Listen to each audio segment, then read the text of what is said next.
All right, welcome, friends. Take a few moments to settle into your chair. Maybe you've been talking about pride and humility. Remember to check in with your posture and take a few deep breaths or receive a few deep breaths. Release with the exhale. Anything not serving you. Is your audio on? Sally's out twice. Oh, got her. And breathe.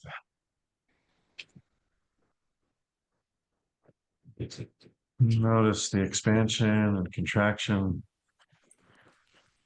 that enables the breath to nourish the body.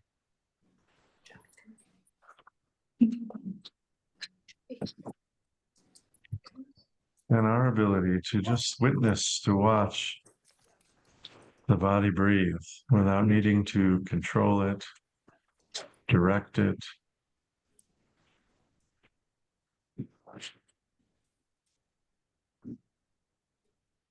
And perhaps learn from it. Learn from how naturally the body just knows what's the right amount of contraction and expansion.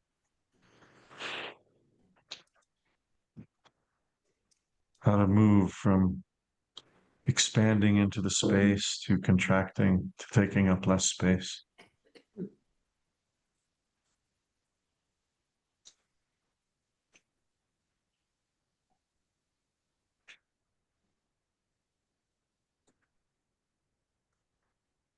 And how health, well-being, shlemut, wholeness, lies in the balance, in holding the expansion and contraction in equal portion,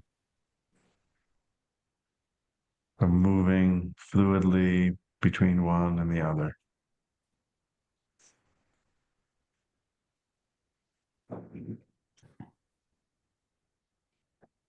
As we turn from learning from a breathing body to learning with one another, you might call to mind someone living or gone that you'd like to dedicate this learning to.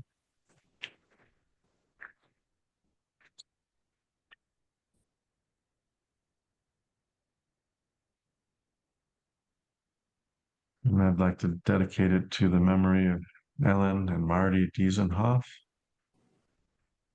whose legacy enabled us to invite Rabbi Gruenwald to join us today, both of whom were steeped in traditional Jewish learning and life and dedicated to the lifelong learning for themselves and for Beth Evergreen.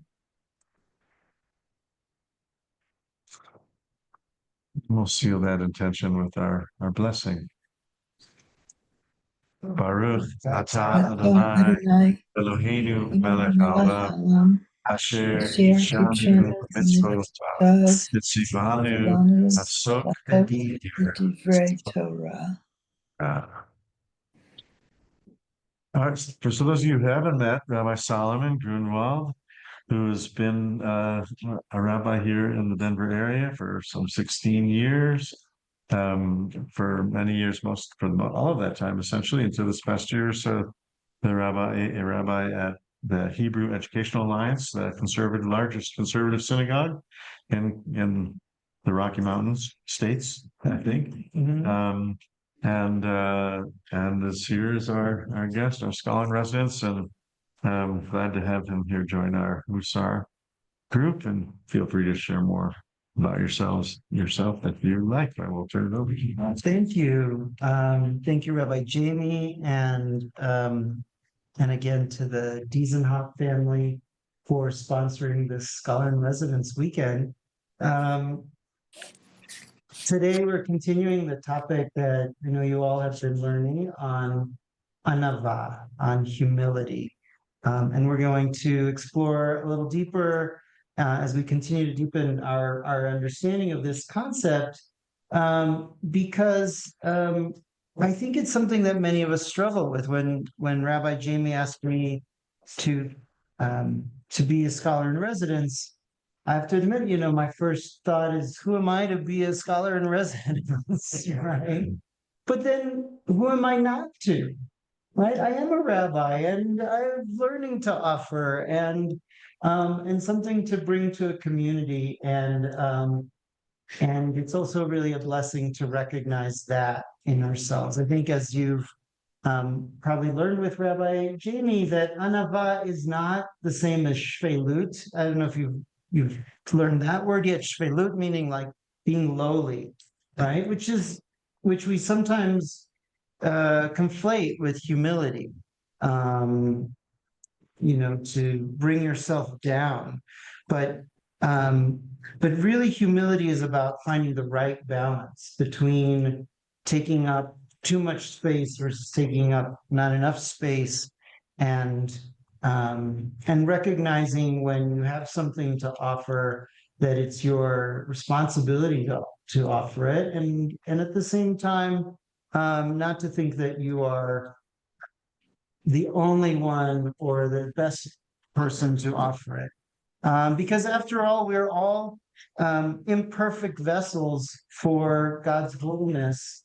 And when we start from that place, then we can hold both, that we are vessels for holiness and that we are imperfect vessels.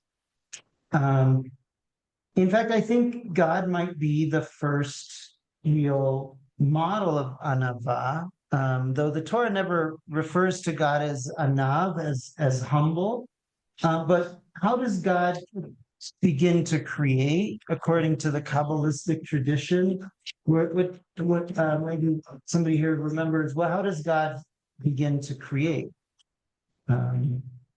Through talking, through speech, and according to Lurianic Kabbalah, according to Isaac Luria, by contracting, right? Tzimtzum, because all of reality was filled with God, and in order for existence for this world to exist, God had to contract. And so, in a sense, God is the first model of anava, of humility, because it takes humility to contract, to make that space. God is also begins as pure holiness, pure energy and perfection, and makes room for something that is less than perfect, right? Which is this world that we live in, and us. And it's only when we have that humility also that we can be in relationship with other people. Arrogance is the opposite of relationship, right? If you think that you're better than other people, then you really can't be in any kind of mutual relationship with them. It's always going to be hierarchical. So I thank you for this humbling experience of serving as your scholar in residence this weekend. I'd love to start with just maybe we can go around and oh yeah, well, I'll hand those out in a moment, but I'd love to just know who's here. Yeah. And maybe we can start with a question.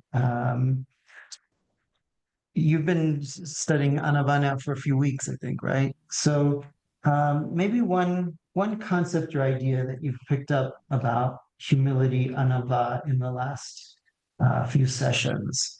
Do you mind starting us off? Yes, mine. Oh, I wasn't here. then you can just tell us who you are, My right? name is Susan, and I'm pleased to be here. I had the impression this was going to relate to creativity for some reason. I don't know how. That's going to be tomorrow's talk. I'll be back. Yeah, good. I humbly appreciate being included. Thank you.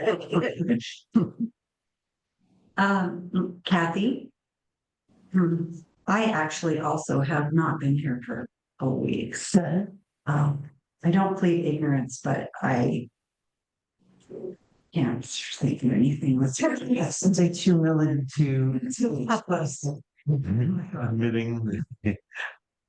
Janet, Mhm. and one of the things I learned was that humility allows you to be responsive and with an open heart to whatever arises.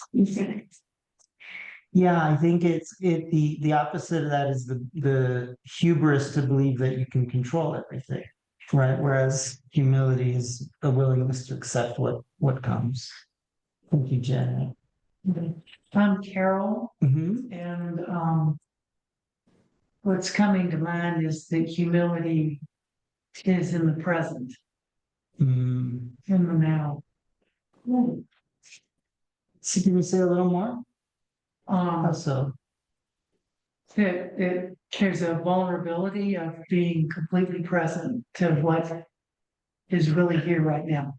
Right. Which I think when we all have, I think many of us have a tendency to either dwell in the past or be anxious for the future. And both of those are a false sense of control that I think you're speaking to. Thank you. I'm Steve, and this is my first time in this group, but I will say when I think about what humility is, it's for me a way to really think about that is to look at people who aren't and see how that works, and then take from that, take an example of what not to do. That's easier said than done because I'll just speak for myself. I often, I look at people who are very confident in themselves, and I have a certain envy for that. And it does seem to work out pretty well for people. Arrogance, a lot of very successful people are quite arrogant, and so I think for me, it calls into question the value of that humility. But I think, and maybe we can talk about that a little bit as we go along. I won't take that to say Yeah. a comment.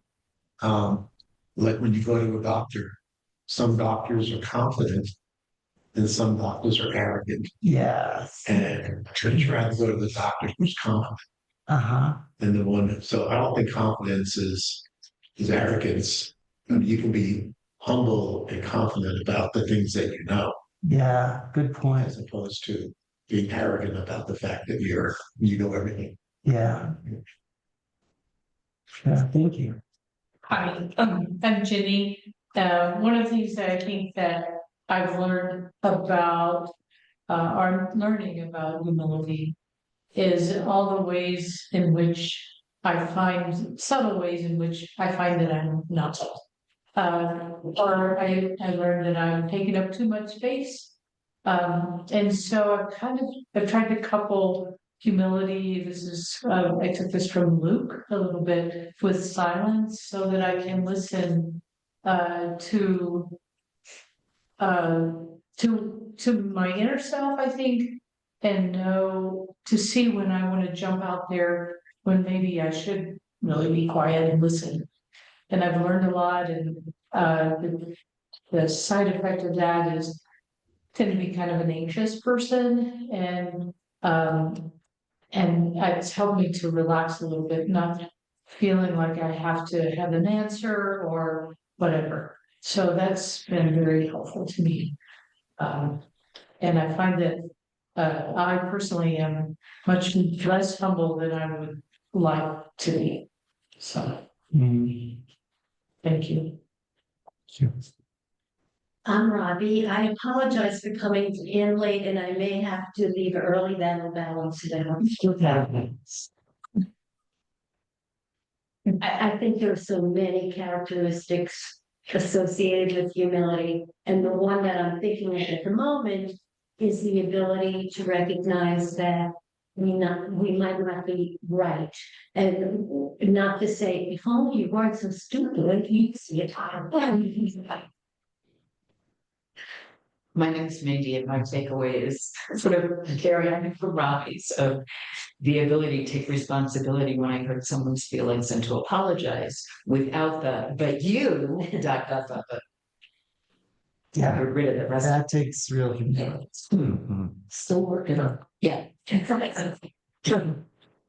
I'm Rebecca, and this reminds me of something my mother always said. And I think it's in the Pirkei Avot, and I know she didn't read it, which is you can learn something from everyone. It may not be good, but you can learn something. Yeah. Yeah. Thank you. If you will. I'm Helene. I haven't been here for a while. What she said, that's exactly what I was going to say. Is that for everyone. And openness, I mean, just kind of what I'm gathering what you said. So, Yeah. I think that also draws out another midah, another character trait, which is curiosity, sakranut, going back to the doctor, right, who's arrogant and doesn't really listen to their patient and what they're saying. And I've heard so many stories from people that, have a mysterious diagnosis and they go to a doctor who's supposedly an expert in that, and they're dismissed or they're told their symptoms are not, not a problem. And then because the doctor didn't have enough curiosity or humility to believe the patient. They're close, Great. Yeah. I'm Ellen, and one of the things I've been playing around with is the whole idea of pride versus humility, and that they don't have to be opposites, that you can really and should have both, and it's the balance. Yeah. I'm just relieved that the thing I thought of wasn't said all. That's what's your name? Sure. Charlie. Taking up the right amount of space. And I like that. Sort of because of what you said in the introduction. I'm not good enough to be here. Oh, yeah, yes, I am. I'm. It's okay for me to take up this amount of space in this time, and I find that a really helpful idea. Yeah. Thank you. I'm Marilyn. And part of this was one of our homework assignments this past week, but sometimes learning to take up and have space rather than not take up the space I should. And along with that was the thought of the people that I look up to, do they know it? And that was good food for thought for me. And I thought, well, surely they must. And then I thought, but I need to take up enough space to let them know. And so I've been doing that, and it feels good. And obviously I think it makes them feel good too, but assuming they must know I look up to them, why not tell them that? So Yeah, and sometimes the the most flattering thing you can do is ask a good question, which takes humility, right? Yeah, I don't understand this. Asking somebody who might know more than you, and rather than feeling inferior, that you have that your question, your humble question is actually a gift to them. Great. I'm Luke. And I've also really, the last chapter was about pride, and I feel like playing with pride has helped me take a lot more out of understanding the humility that I carry within me. Especially because I've always felt like I'm more easily humble in that sense of trying to take up less space. And so I've actually been really trying to take up a little more space in the places where I think one of the classic questions that I've been thinking about a lot is what's something you do just for yourself? And I have a lot of things I do just for myself. And I've been thinking maybe I should share these with some other people. So that's what I've been doing. Let's check in with the folks that are online. Who do we have? Let's see, Michelle. Yeah, I think you really look around and you see a lot of narcissistic people who have very little humility, mostly none. They can't form long-lasting relationships and they're unhappy underneath their know-it-all facade. And it's everyone else's fault. So just really looking at this and now kind of labeling some people I have known or family members and now going, oh, that's why. That's why. So just recognizing it. Kind of what Steve had been saying. Thank you. Let's see, who's next? This is maybe Fran. Tis I. Hello, everybody. I always feel like the Wizard of Oz or something when I just drop in from I don't know where. But just thinking about humility is such a broad brush, but this group has allowed me to kind of parse it out and break it down and have it make sense for me. So, humbly speaking, I'm just saying hello to everybody. Thank you. Sarah? Hi, I'm Sarah. Can you hear me? Yes. I have not really been participating in the series, but am quite interested in the concept of a neutrality or like not a reactivity and more of a willingness, but also with, you said, presence. So I don't know about humility, but a concept that is very interesting. And the opposition you're talking about. Thank you. And Susan. I hope I'm unmuted. Hi, I'm Susan. And the idea that humility comes with service, with ease and joy was a new concept. And then last week we kind of dug into the difference between servitude versus service. And I've really been playing with that and observing myself in those places. Where am I really showing humility and where am I just in servitude? Oh, and Sally. Yeah. Thank you. Well, I'm probably the oldest person here, I'm not sure. And I'm honored to be the last one before Rabbi Arnold. And today is Rabbi Baskin's birthday, and I honor him as one of our first rabbis that we had. And every day I meet new people and see people I know, and people take care of me. I mean, I have trouble getting on and off the bus, and the steps are so high, and people are helping me. People are always helping me, and I'm so honored by that. And I keep thinking of this example of what I thought was perfect, amazing humility was something that happened about 3 weeks ago, was that the weather was terrible in Evergreen and I guess in Denver too.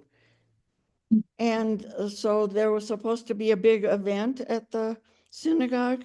And the only person who came there, I guess the rabbi told everybody to stay home. The weather was so bad, but the rabbi showed up. I mean, like, why did he show up and nobody else showed up? And to me, it was like, he cares so much about the synagogue. And I think that's, I don't know, to me, that's humility. And I also want to say that I'm one of the founding members of Beth Evergreen and also one of the original Mussar class members. Lunch and learn, we used to call it. And it looks like you all had a little lunch today. So Yeah. that's very appropriate. So I thank the rabbi for going out in what was terrible weather a few weeks ago.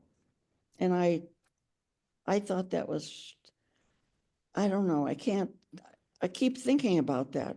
I thought that was such humility, and that the whole synagogue should be honored about how much the rabbi cares about our synagogue and the people. Great. Thank you, Sally. Di Barti.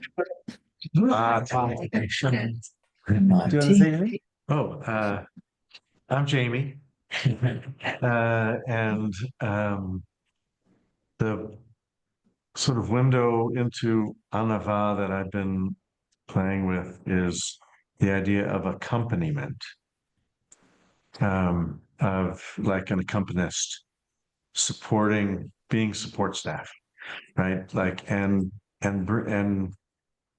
trying to have my presence bring out the best in the person that I'm with, rather than show off how great a person I am, right? Or have that reflected in what they say or do. That idea. And just as a quick VOD of, so I'm in a class weekly with my teacher, Art Green. And at the end of class, I was able to sort of describe what I admire about him as a teacher. And that was very nice to do in front of a bunch of rabbis, all over the world. And get to see him blush. At 91 or 92 years old. Yeah. So I was grateful for that exercise too. And we talked about that last week. Yeah. One thing I've observed is that especially when a person in a leadership position is lifts other people up and puts other people forward, it actually makes them look really good, right?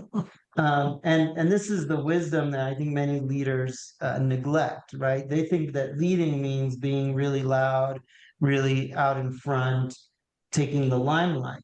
But when you have an ascribed leadership position, you don't need that limelight. You actually, by sharing it with others, you make yourself look brighter too. And I think that's a hard lesson that it took me a long time in the rabbinate to figure out that putting other people forward was the best way that I could actually look better, more magnanimous, and generous. Now you said that there's usually a little bit of a check-in too about. I think that maybe covered our VOD. It's a larger group, and so maybe we can jump right in and turn it over to you, I think. And do we have what's our timing? Till 2:15, so you show 45 minutes. Excellent, great. I think that the opening text on here I just included for some context, because they're texts that you've probably covered. Oh, yes. Now we can hand these out. And I think we've got maybe enough. If not, we'll share. I'll just pass it around.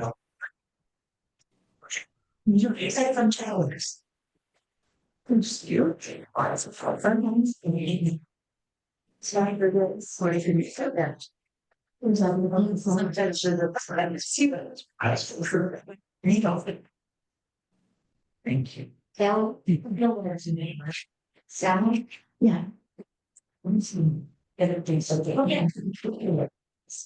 Well, I was in it's too much. I'm walking. She said, "Sal, pretty hard." I'll turn out more. What you got it? You would choose. I think we're gonna just run off a few more copies.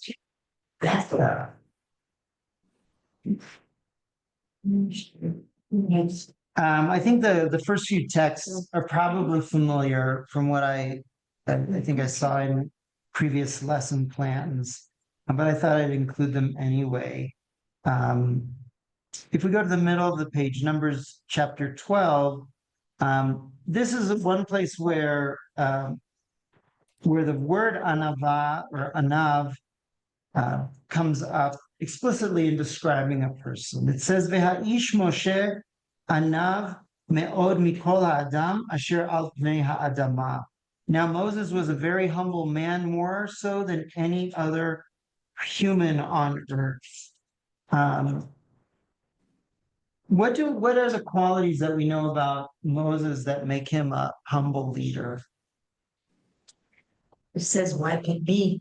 First, he's a reluctant leader, right? I should always be wary of anybody who's really too eager to be a leader. Right? They usually have an agenda, and that's why they're eager to lead.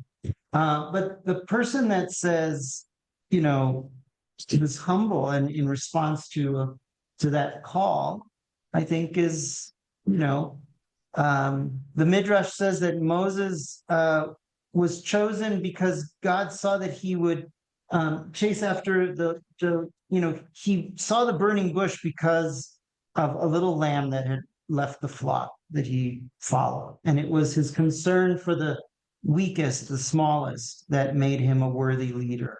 And similarly, that he's humble and he doesn't think of himself as worthy. But I think that also has some pitfalls when you don't think highly enough of yourself in a leadership position. And that's the next thing I'd like to explore. The next quote at the bottom of the page is from Adam Grant. Adam Grant is a really great writer. He's written several books. He's a professor, I believe, at the Kennedy School of Government. I think he's a professor of business psychology. He wrote a really great book called Originals, which is about creativity and entrepreneurship. This one is from A Revolutionary Approach to Success. Give and Take is the name of the book. He says the best leaders are humble enough to admit they don't have all the answers, but confident enough to take decisive action. Maybe we can take a few moments just in informal chavruta with somebody next to you. Take a look at the top of page 2 and have a brief discussion. How does Grant's view of humility challenge the stereotype of a humble person as passive? Can you think of a leader, Jewish or otherwise, who models this balanced humility? And how does humility enhance leadership rather than diminish it?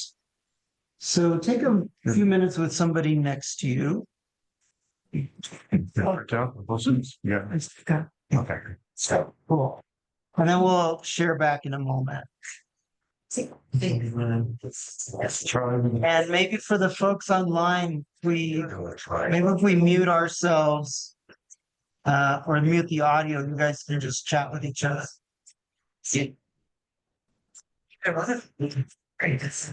Even the could be okay, so far. Yeah. Can anyone on the Zoom hear me? Someone that you know such a new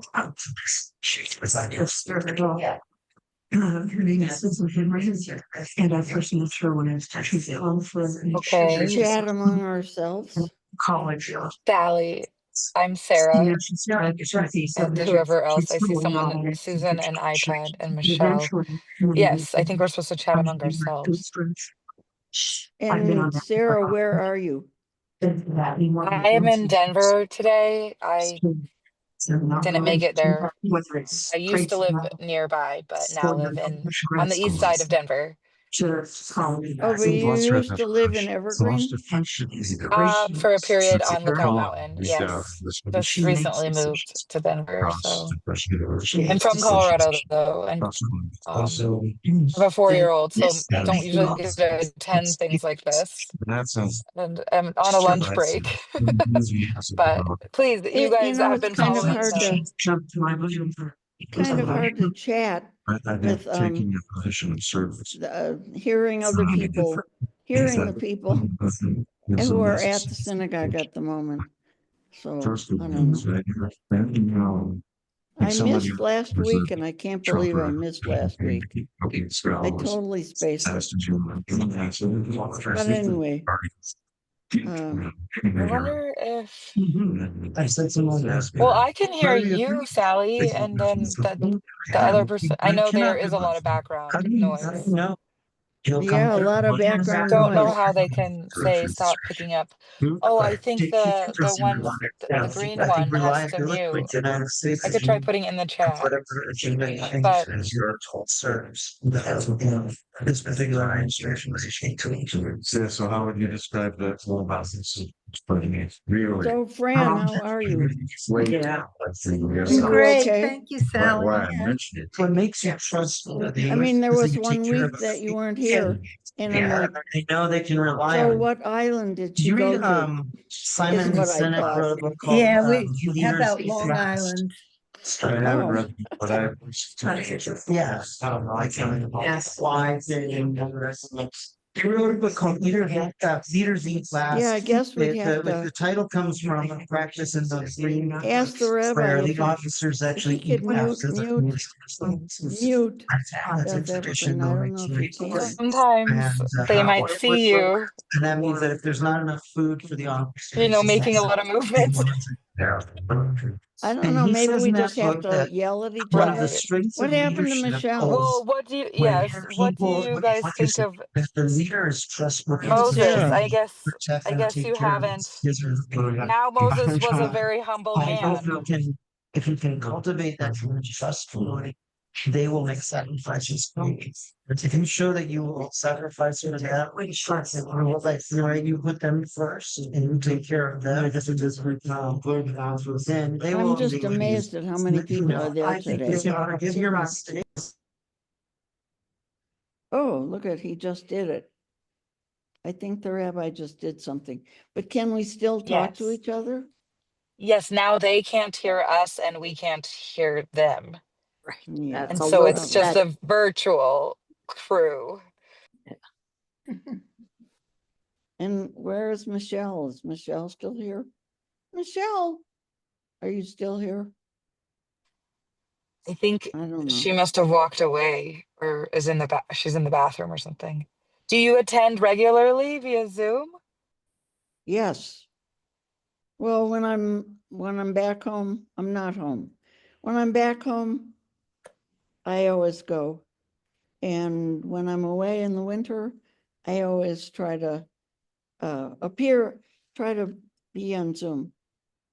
Because it's I think the Mussar class is important.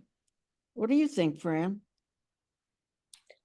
I think my presence speaks volumes because it's not always easy to put together. And we were back east last week to a bar mitzvah of a close relative, a grandnephew.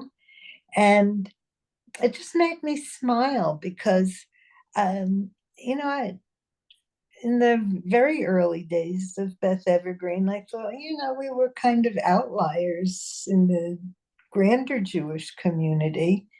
But there I was feeling like, wow, I almost felt as if I had had a special invitation to come and show them what Beth Evergreen is all about. Anyway, it was a great trip and kind of a trip that filled my heart seeing the next generation in my own family, including one really cute puppy. I don't know if that's sacrilegious to throw the puppy into the mix, but anyway, it just feels very comfortable to be back here. So- Get their last words. Be right back. Just another minute or two for folks on Zoom. Whatever you want to do. We can rejoin or we can not rejoin. Anyway, That's nice. So it sounds like you, Sally, and I just got Pam, iPad, Fran have been members for a long time. And it sounds like they are concluding some of the conversations. Susan, do you attend a lot? And I also have to go off mute camera really fast, and I'm listening. Yeah. Yeah, I live up in Leadville and I try. Folks, online as well. Do we need to unmute here or Okay. just, okay, we're good. All right. It looks like they're getting ready to So would start. anyone like to share back some insider learning that you acquired from your conversations? What's some insights or learning that you discussed you'd like to share back? Some good stuff.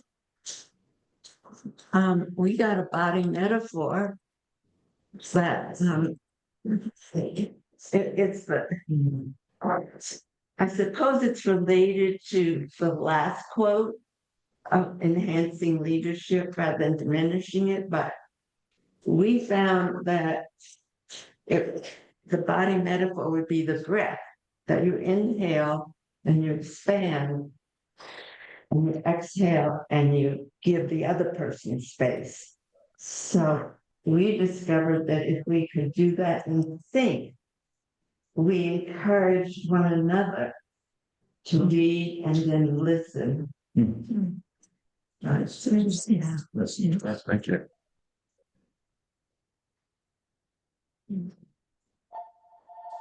Well, I learned about a humble leader.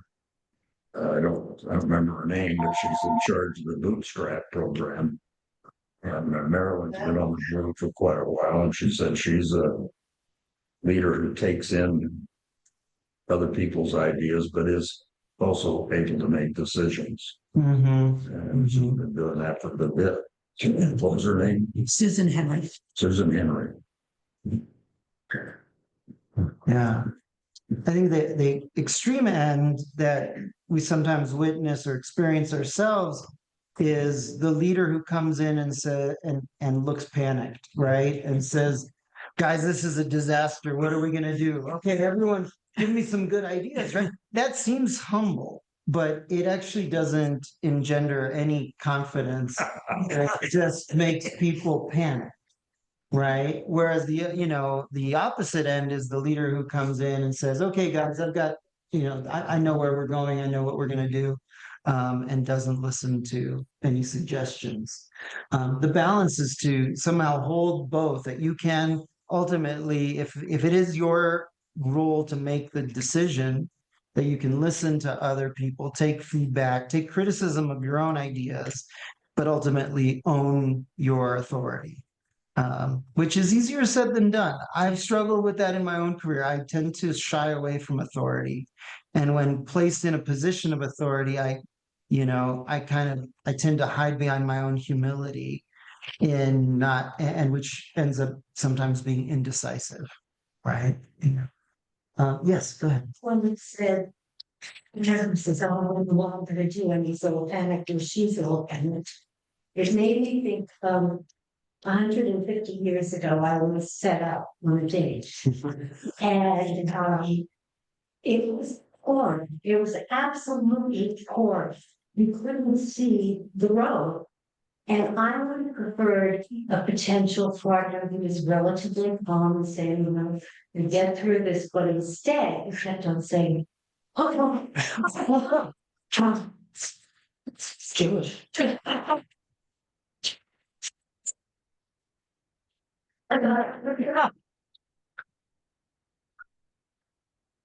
Not that he's responsible for my internal stuff, but it was like first date, last date.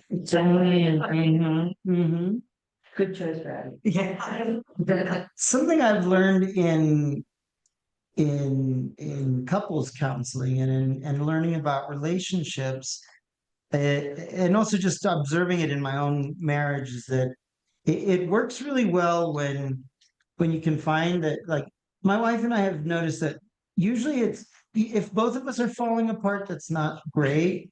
It has occasionally happened, but usually one of us is kind of holding the other, and you kind of play this dance, right? Where one of you's, if hopefully if one of you's falling apart, can be the shoulder that carries the other one, and vice versa.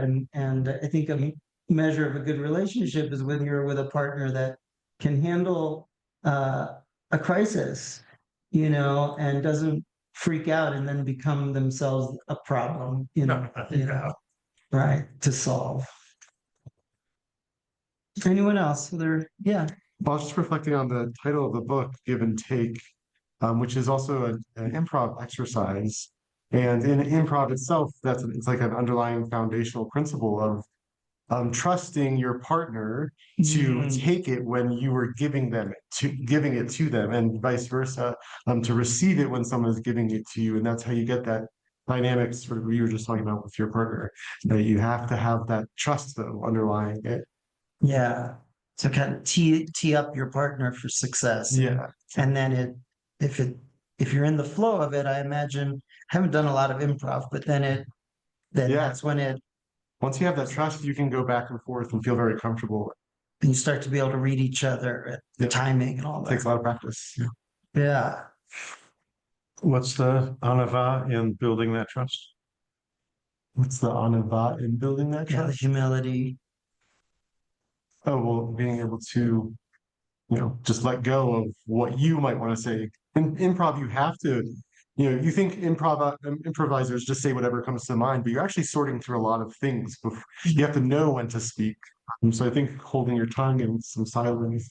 I don't know if that was what you were getting. And I think you were also alluding to trust. Yes. That you trust that the other person will take the cue or run with it, or maybe you have something in mind, but they've got something else in mind, and trusting that that's okay, that you don't have to be in control either of, Were you trying to get to yes and? No.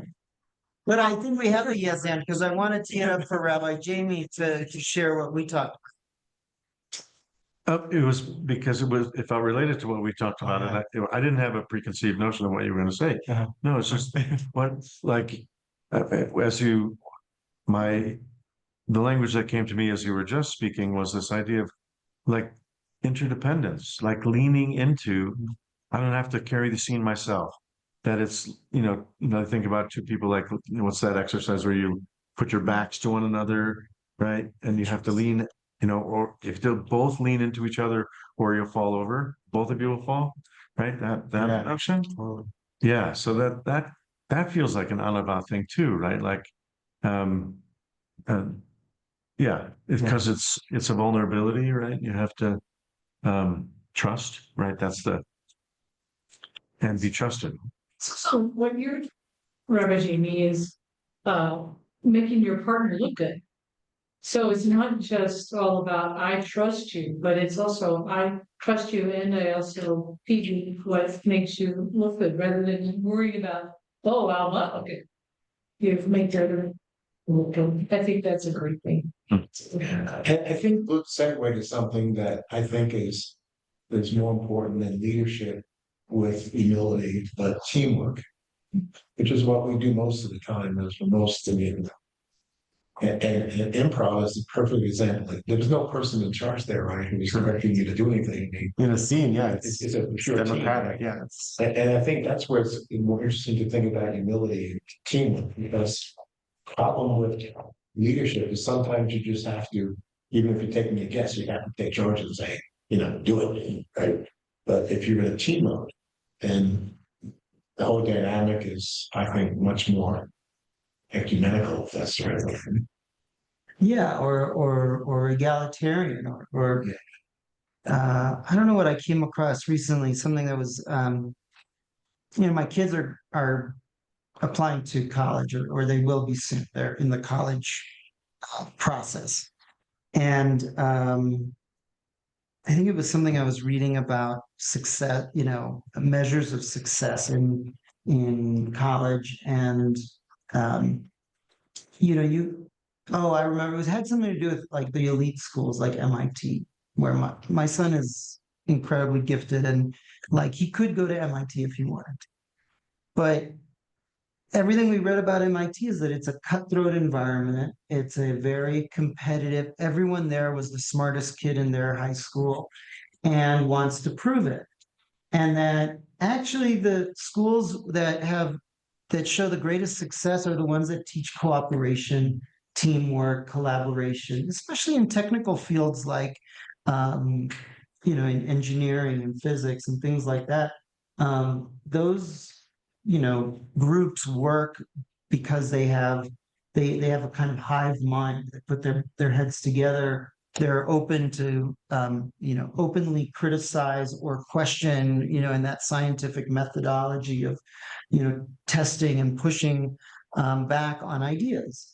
But if you think you've got all the answers and you don't need other people, then you actually end up being a weaker leader and maybe a weaker scientist or whatever it is that you're trying to do. Let's go to this is actually a book that I just started, so I don't have a lot to say about Kristen Neff, but someone suggested I read this because I tend to beat myself up, and I'm my own worst critic, which comes off in many ways, I think, as humility, like, right? If you're self-critical, self-reflective, you must be a humble person. But there's a certain arrogance too in that self-criticism. Like, who are you to think that you're so perfect that you get to judge yourself so harshly? Right? If you think about, right? Like, you're just a human being. And so this idea of self-compassion is challenging. She says in the book, humility is not about putting yourself down. It's about knowing your strengths and weaknesses while treating yourself with the same kindness you would offer to a friend. Right. And what she talks a lot about that is sort of being that compassionate voice for yourself. Yeah. Kind to yourself. Being kind to yourself. I need to read this book. Yeah. Many of us think that humility, we confuse humility with self-diminishment. Anyone want to address that idea that it requires self-kindness? What's the difference between being humble and being self-effacing? How does this idea relate to anava, as we've thought about it in Jewish thought? Rather than do this as a group activity, or breaking up again in pairs, maybe we can just continue the conversation as a group. Yeah. I've been thinking a lot about theater and like doing a show, for example.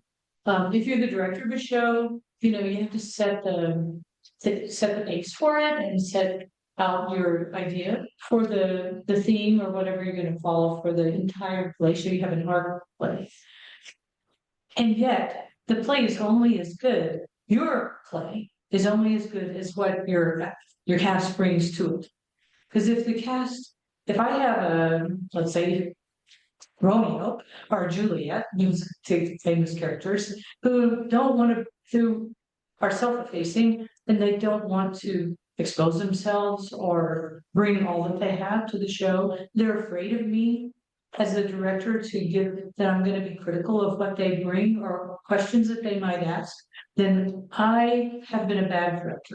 I have been so bad, but I have set up an environment where people don't feel comfortable bringing to the table what they have. And then the whole play is diminished. So I think it goes with that idea. If I'm self-effacing, then I'm not bringing what I am responsible for bringing to the table. Right. And you're diminishing your own potential because you already have the answer. You're terrible. Right?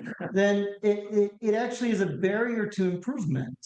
And in business and in organizational psychology, they will point out that leaders who are overly critical, what ends up happening in an organization is that everybody becomes really cautious and doesn't want to take a risk, doesn't want to speak up because they'll be criticized for bad ideas. But in order to have brilliant ideas, you have to be willing to put out some bad ideas. But a leader who is overly critical or shoots down bad ideas all the time, what they are unconsciously teaching their team is we're going to play it really safe. And that means you actually don't get good results. And if you're a director and you may think you're the most brilliant director, but if you can't bring out the best in the actors and with all of their limits, then you're not going to get a good outcome. How does that apply when we're talking about kindness to ourselves and self-criticism? If it's a barrier to growth. I met with a teacher a few years ago, and the very first thing he asked me was, "Are you compassionate with yourself?" And quite frankly, at the time, I don't even think I knew the definition of compassion. It was a really great question, and I had to think about it a lot. And in my career, quality patient care was extremely important. And so there was an awful lot of reifying of criticism and evaluation and judgment. And so now that I've had different education, I've realized, and other people will say this, if you're not able to be gentle with yourself first, it would be very difficult to be gentle. You may think you are, but you're probably not. So it almost, and that was that question to me, the very first question of a teacher was, are you compassionate with yourself? So it's been very freeing. And I think there are changes in behavior based on it. Nice. You could also. In a few minutes, I think I'd like to transition us to that. Like, what are the practices then that we might take forward into our learning in the weeks to come about anava? Let's continue on with a little bit about the value of a little bit of arrogance, right? Or maybe we would call it pride or confidence. Would someone like to read for us from the Talmud, Masechet Sotah, 5a? Go ahead. Rav Chia Bar Ashi says that Rav says, despite the opprobrium assigned to one who exhibits the trait of arrogance, a Torah scholar must have 1/8 of arrogance. Rava said, a Torah scholar who has arrogance should be excommunicated, and one who does not have arrogance at all should be excommunicated as well. As such, he must have only a minute measure of arrogance. What does that mean? What is a minute? What? So 1/8 of 1/8. If I'm doing the math right, that's 1/64. Yeah. Usually in rabbinic law, the smallest significant ratio is 1/60th. So this is even smaller than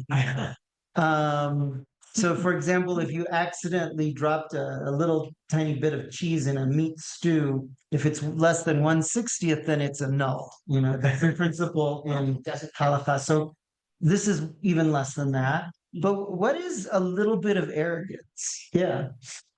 Just curious, in my mind, I think I know what arrogance is, but do you have a definition that you can? I didn't think about my own definition of arrogance, or maybe I'm just taking for granted that I know what the word means. Yes.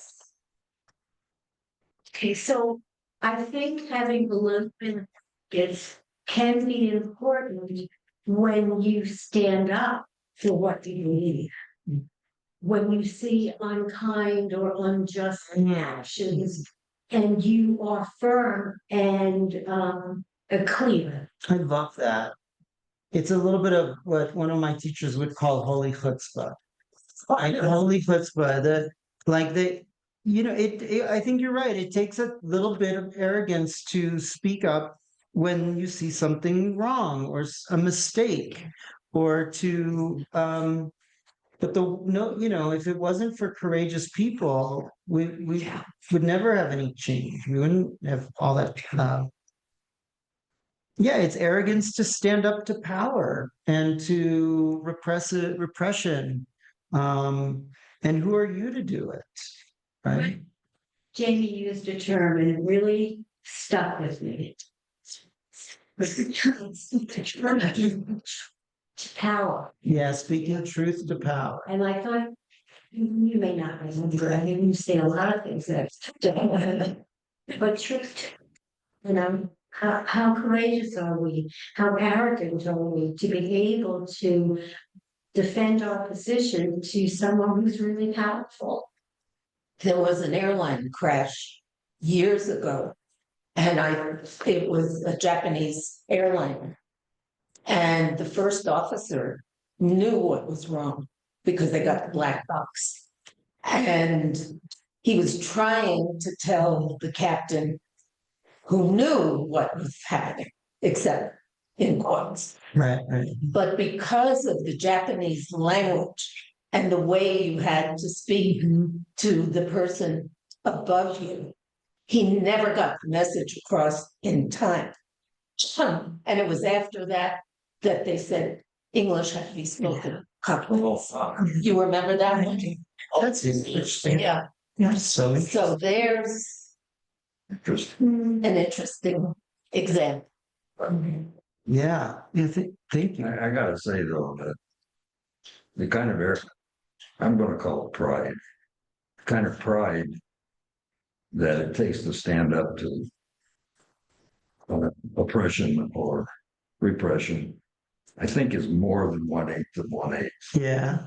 I think 1/8 of 1/8 is a smaller amount of what's needed, and therefore maybe not what is being talked about in this passage. I'm not downgrading that. I'm just saying I think it's different than what's being talked about here. And my guess is that here it's a guard, a fence against self-diminishment. Right. And against and for speaking up, even if you're not sure, being willing to do that, but not overtly willing, since it's less than a drop of cheese. It reminds me of in male-female relationships and the workforce. There is a humble tool that women learn to use, where if you were able, you had an idea, but you were a woman, it wasn't going anywhere. If you were somehow skilled enough, such that the male, you know where I'm going. Yeah, me too. Exactly what we're supposed to do based on the idea that you managed to say in some way that it became, of course, this is an idea. Yes. You accomplished what you needed to. That's sort of playing to someone else's arrogance. Absolutely. That's yeah. It's well studied. Yeah. On behalf of others. So you are comfortable stepping back. Yeah. Because you're going to get the outcome. But it's also pride in your knowledge, because you know what needs to be done. I don't know what needs to be done. So it's not maybe humility in that sense. Do you think? It's manipulative. It is manipulative. Yeah. But it sure seems to work out well. Yeah. But it's also very sad and needs to be corrected. And I mean, I've observed certainly among younger women today that they push back hard on that kind of passivity. Yes, yes. And It's sometimes at a definitely price. changed. There's definitely Right. changed. And, but of course, there's many in power now that wanted to go back to that. So, but that in my generation was the skill. Well, you're right. That is now out in the open. I think one guard against arrogance is having a sense of humor about yourself. I think it's also what you communicate to other people, whether or not, you can be confident, you can make confident decisions and speak confidently. But there are practices that we can adopt for ourselves that can be correctives to that. Like, I think of, I was telling Rabbi Jamie about a book by Simon Sinek, who's also one of these business guru types. He wrote a book called Leaders Eat Last. And the title comes from a practice in the Marine Corps where officers eat after the enlisted men. And in the field, that sometimes means that there's not enough food. And if someone's going to go hungry, it's the officers. And what he says in the book is that good leaders protect their people, make them feel taken care of, and in return, their team will take care of them.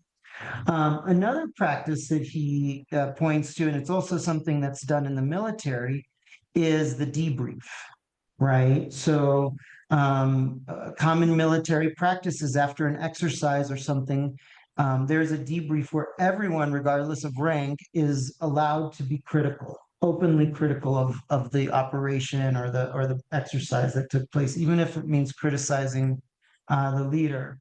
There's also that guy Delos who wrote a book about forget his book too. He had created a practice where anybody in the company could criticize him. So when you really might be the smartest person in the room, and the reason you have the job is because you're brilliant. But if you communicate to people that there's a time when I'm going to sit here and I'm going to take all of your criticism without defensiveness, so you can be both a little arrogant, right? Because you're confident, but you're also telling people the way that I've learned and grown is because I listen to criticism without reactivity. So we're going to close in just a few more minutes. I just loved this one too that I came across at the bottom of the page. This little anecdote. It says Rabbi Chatzkel Abramsky, a well-known leader of the Jewish community in England, was once called to testify in court.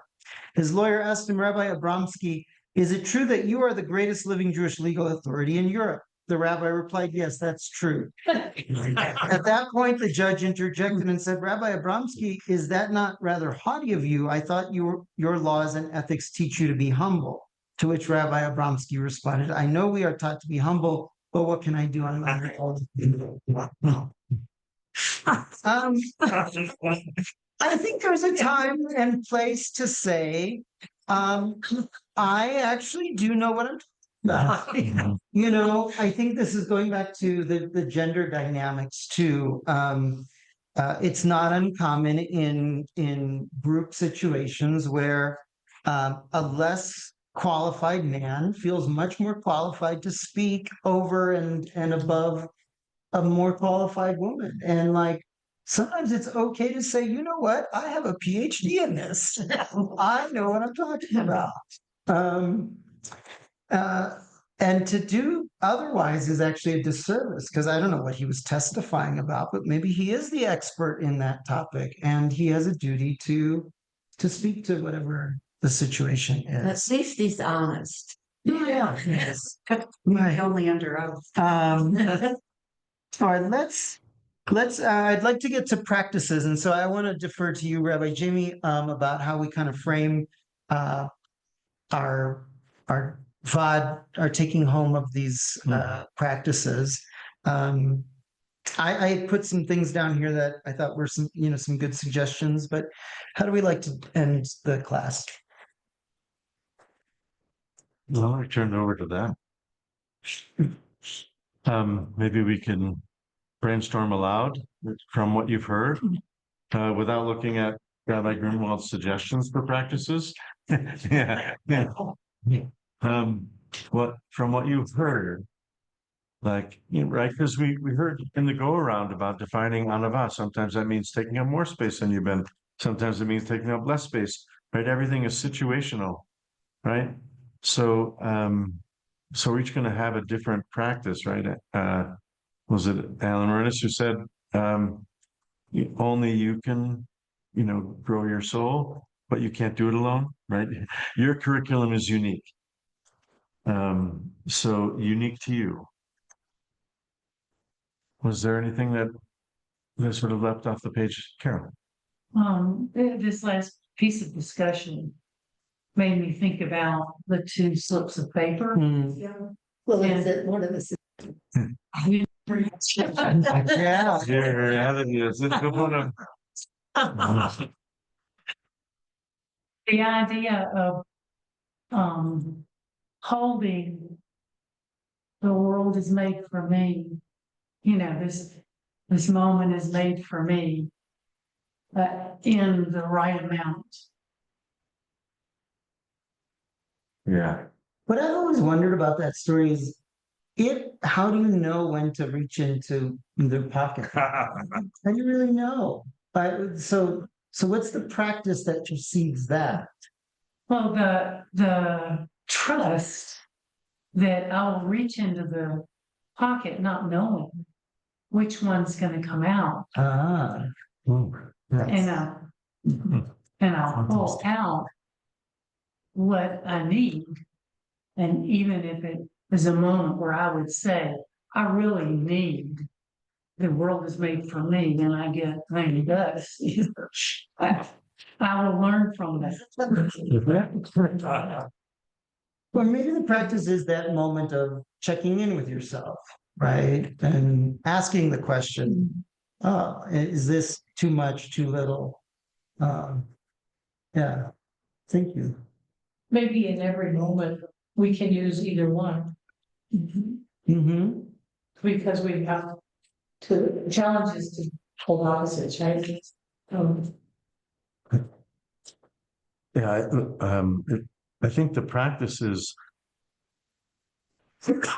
when we feel triggered and reactive, that we recognize we have a choice point. We've got two pockets. I can respond with anava or gava, right?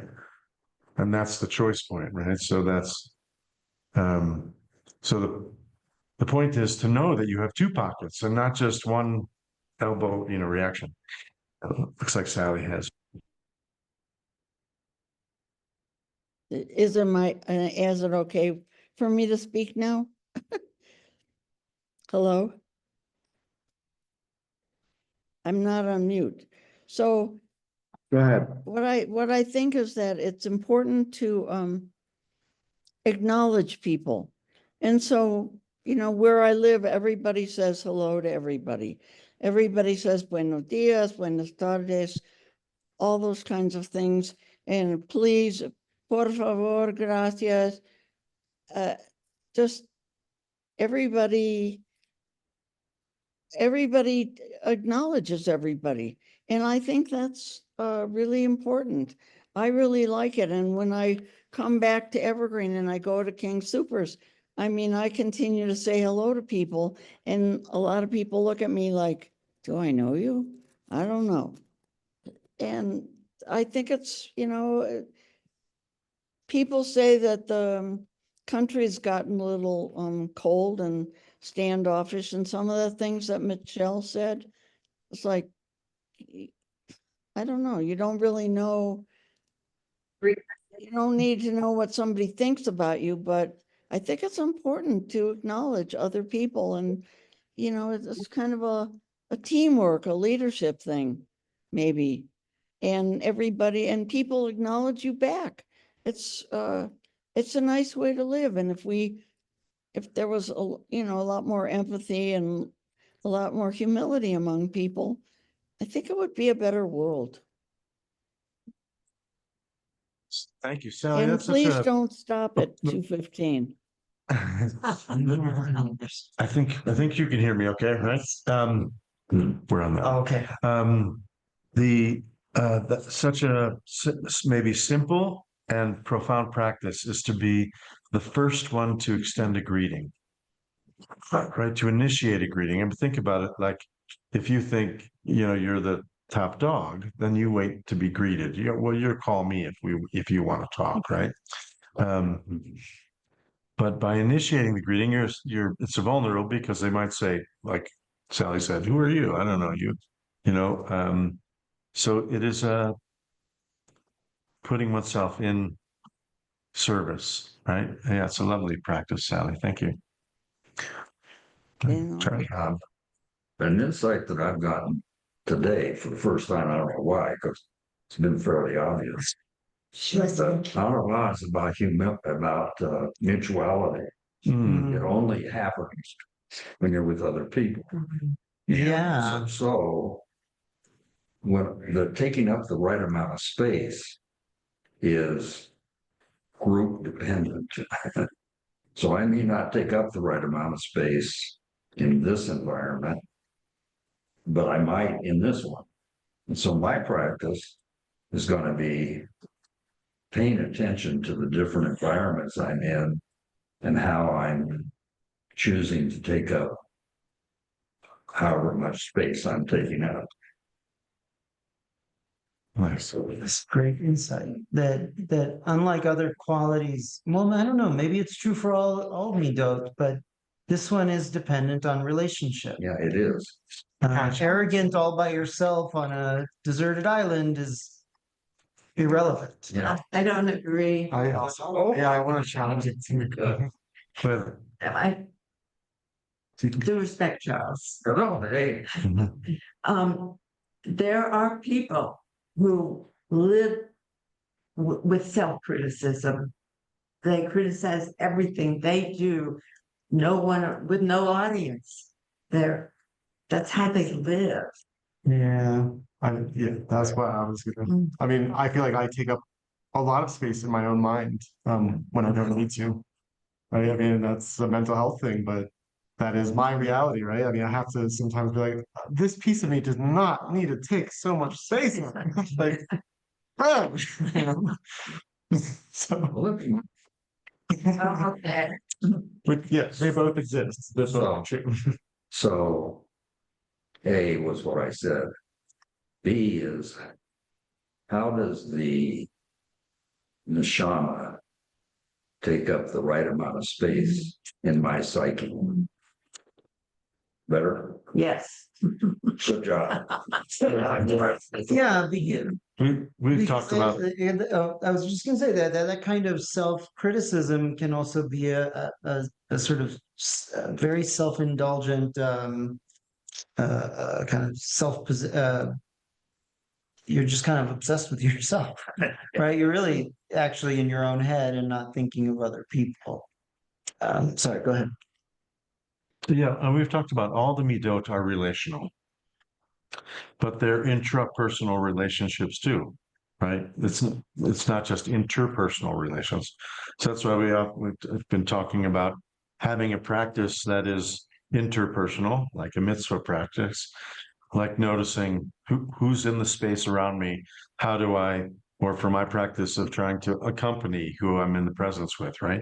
That's interpersonal. And there's an intrapersonal practice. My thought about the constant self-criticism, I think it takes arrogance to be judgmental, right? So self-judgment is an arrogant posture.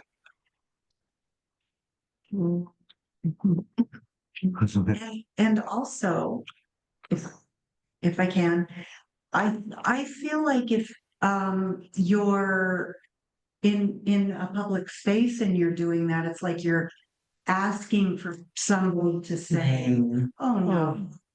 I know that type of person too, right? the self-effacing is a kind of fishing for confidence, which really reveals an insecurity and not really humility, just,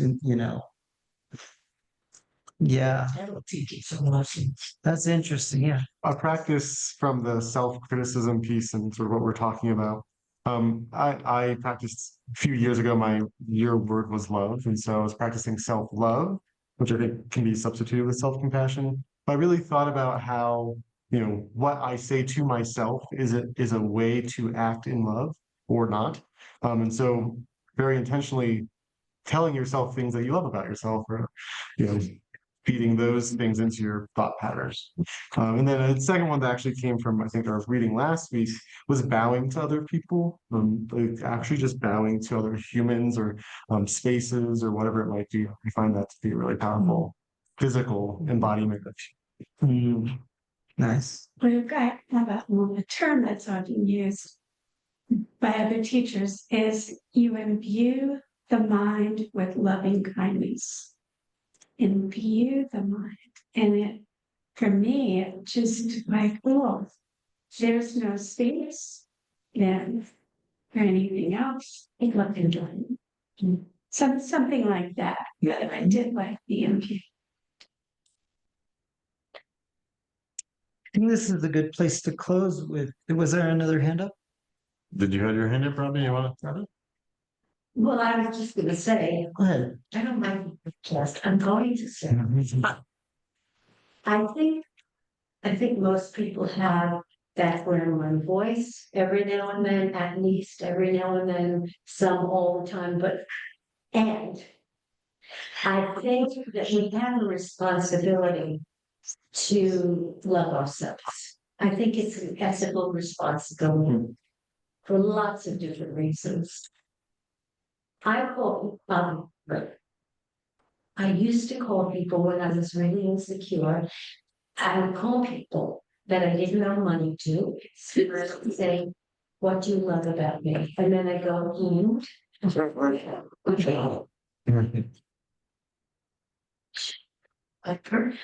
but I do think we're better off when we are kinder to ourselves than not. Yeah, but it's so hard. Yeah. It's so hard. Mindy and I think if you want to get over your arrogance, embed yourself in another culture. That's true. Yeah. That's true. Be true. I would love to make this boundary easier. Yeah, no, that's love. I'd like to close with a prayer that's attributed to Rabbi Nachman of Breslov. It's the last one on our page, and we'll close with these words. If you'd like, I welcome you to join me. Dear God, guide me along the path of sincere humility. Even if I put on airs, stop me. Bless me with a humble spirit, with eyes that see only the good in people, with a mind always open to others' opinions, with a heart always caring of their concerns. Teach me to humble myself, even before the lowliest of your children, whose very brokenness brings them closer to you. Amen. Yeah. Is that in our? Tomorrow in evening, our we have text? Kabbalat Shabbat services. Rabbi Jamie and I will be reflecting on our shared experience of the Jewish Studio Project and the role that creativity plays in our lives and in our communal lives. That's communal, right? There's, talk yourself. Thank you, everybody. And what's the So time? 7:00 is the service, and on Zoom, it's also available at the CBE website. And yeah, so and it'll be a mostly music service. So, and it'll feature all my original music. The whole service will be original music. And a conversation about creativity. All right. Thank you, friends. Thank you, Rabbi. Do you need anything from Nick? Hasta luego. That's a question for Sarah or Elizabeth. I don't know, but thank you. What was that doing? That's right. The email? Let me start email list. Oh, that you want to get on the email list? So let me. Thank you. do that right now. Let's see. So. There are three colors, next time. So. I do. Do you? Is it,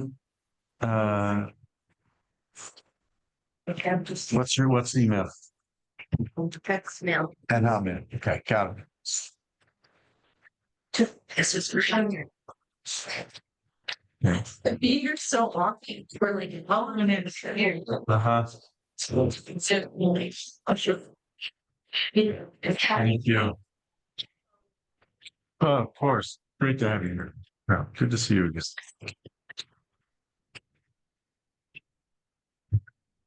Thank you. I'm glad we had a chance to Thank you, Steve. do that. It's like it's really you.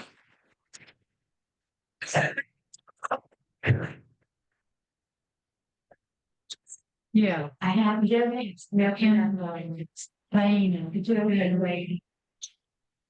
So I am such this. You're maybe in the star.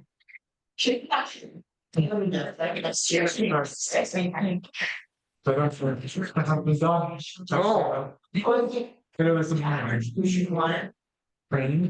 Bye, Sally.